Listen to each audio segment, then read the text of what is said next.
Hey, it's Al Calhoun with Coveted Consultant. I talk about this with my fellow experts a lot. This idea of having a process for the thing that you do. I understand that as consultants, a lot of our work is intellectual. It's in our mind.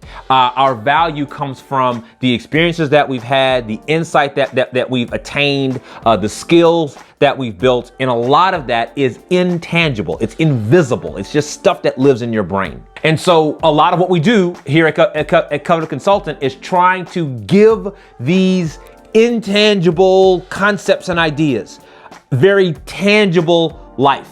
Trying to get these things to be from invisible in your brain to being visible out into the world.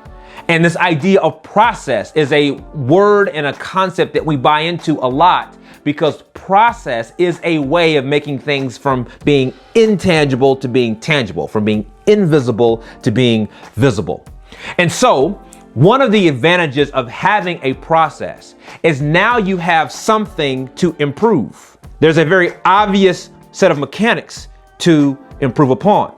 You can now make tweaks because you have something to tweak. But if things just live in your brain, it's hard to conceive what a tweak or an improvement might be. Why? Because process implies that these ideas are connected to each other. Process means you see them as a line and there's relationship. But if ideas only live in your mind, it's hard to see the relationship. You just kind of feel them. They just kind of exist spatially and they're not as connected. So changing one, or you don't always see that changing one changes the other. But when you see the process and it's linear and you know that they're connected, it becomes clear to you that changing one changes the other. Oh my God, and changing that changes this, and changing that changes this. So then, again, having a process makes tweaks easier because you can see the chart already in front of you.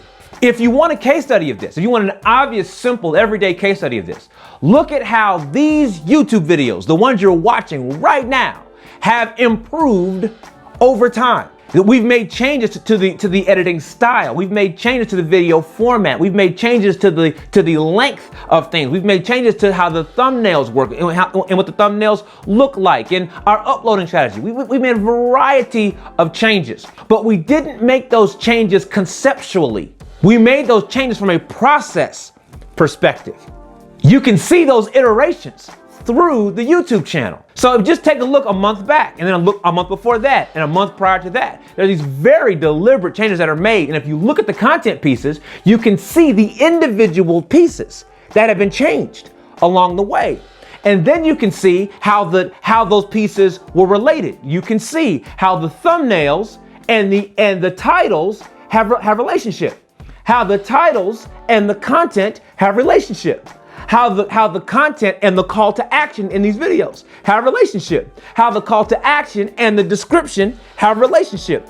These things are all related. They're all on a line. That's how we see these YouTube videos being created. But I'm offering you that example because it's an obvious one. You can go look that up right now. But there are all kinds of other things in my own business that have this sense of process. It allows us to make tweaks more quickly. It's the kind of thinking I offer to my clients. So you can make tweaks more quickly and you can measure the result of those tweaks more quickly and you can make the money you're after more quickly.